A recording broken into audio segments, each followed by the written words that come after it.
Hello, everyone. Thanks for joining me again today. This is going to be the next segment on my what to expect when buying your first home.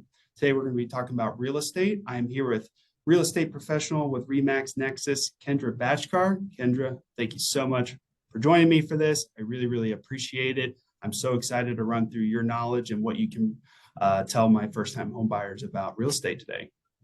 Absolutely. Thank you so much for having me. Yeah, so tell me a little bit about what does a real estate agent do? For sure. Well, I would say, especially for first-time home buyers, because you are so new to this process, our job is to coach you through to make sure that you understand exactly what it is that you're signing up for. Because number one, this is the biggest investment you're going to make in your life.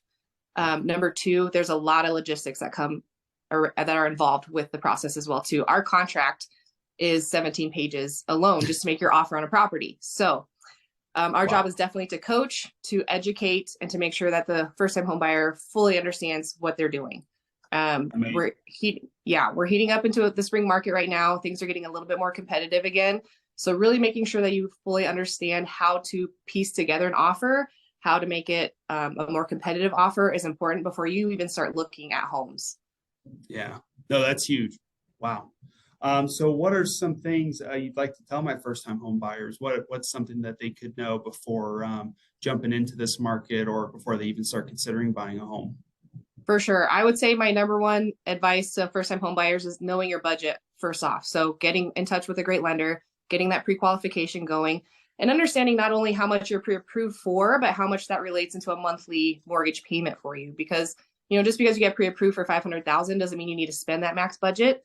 You need to stay in your lane where you're comfortable with that monthly payment. So that's always my first conversation with them. And then next is just knowing your must-haves in a home, because that helps to save a lot of time and energy and frustration along the way. Knowing what it is you're looking for, if backing to a busy street is going to be a deal breaker for you, or not having that third bedroom is going to be a deal breaker for you. This allows me to do my job better for you, so I can, filter through homes easier and get you out there sooner looking at homes and have a more successful time. Wow. Yeah, that is pretty important. That approval first and foremost, because there's nothing I like less doing than when a buyer goes and looks at a home, they fall in love with it, and then they call me and I do the approval, and I got to be the bearer of bad news that they don't qualify for that home. Exactly. So That's that exactly is really right. not fun for me. Yes. Yes. And as a real estate agent, I need to be on the same page with you as their lender so that we have those conversations behind the scenes too, so we can set up our client for success. Absolutely. Yeah, no, that is huge as well. It saves them time as well. I mean, let's be honest, driving around looking at houses, that takes up a lot of time. And whenever you're possibly looking at places you may not even qualify for, and it's gonna hurt. That's for sure. And what was the other point you said again? Knowing your must-haves in a home, what it is that knowing you're looking your for. must-haves, right? Yeah. Right. Yeah. So, something I tell people, there's two things on a house you can't really change: the location and the size. I mean, sure, you might be able to change the size with quite a bit of money, but especially if it's a condo, you certainly can't do that. So I like to tell people, make sure you have those two boxes minimally checked, but then, know your other must-haves as well. Definitely. I mean, the busy street, that could be quite the bummer. Some people, it might not matter though. For sure. Yeah, that's spot on. My third, I think most important, would be never skip your home inspection. I know we're in a little bit of a different market right now, but even 2 years ago when things were crazy and we were getting 20 offers per property, my clients never skipped the inspection. Right. That's great. Yeah. So I mean, again, why is that? Do you think why should we not skip inspection? Like, can you tell me what a home inspection is or what it does, and then why you wouldn't want to do that? Yeah, absolutely. So again, you're getting ready to make one of the biggest investments of your life. So you need to know what it is that you're buying.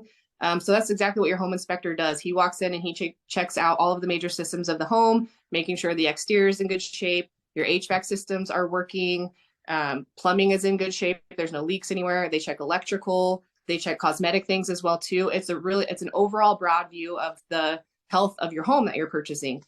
And it's always worth it to find a good home inspector. It's always worth it to get the sewer scope done, even if it's brand new construction. It's always worth it to test for radon if they don't already have mitigation system in the home. I mean, those are little fees add up, and it's an upfront cost to you. But man, if you find a sewer scope problem after you move into the property, those are thousands of dollars. And I have many stories where that has happened, even on new construction homes. You got Yeah. to get it checked out ahead of time. Yeah. Oh my gosh. Yeah. And foundation, things like that. And Yes. I've heard people talk about where they do like a limited inspection Yes. versus like a full inspection. Can you explain that to me? What is that and how that works? Yeah, absolutely. That's a great way to make your offer a little bit more competitive coming into this market. So you would still have the full right to do the full scope of inspection, whatever it is that you want to have checked out in the home, you have the right to get that done. But what a limited inspection does in your offer just states that you're not going to be asking the seller for cosmetic things. You may not be able to ask them for anything at all, depending on how competitive your situation is. And that's Yeah. kind of what I was doing the previous seasons that we were in. It's like, no, we have the right to inspect. We're not going to ask you for anything. We're just going to know what we're buying. We're either going to decide if we're going to move forward now or if we're going to terminate and there was maybe a deal breaker that came up. Those are Okay. definitely some options for today's market. Great. Yeah. That's okay. Very cool. All right. Well, hey, Kendra, I really appreciate your time today. These are really great tips. Yeah. Thank you so much. Awesome. Thanks, Weston.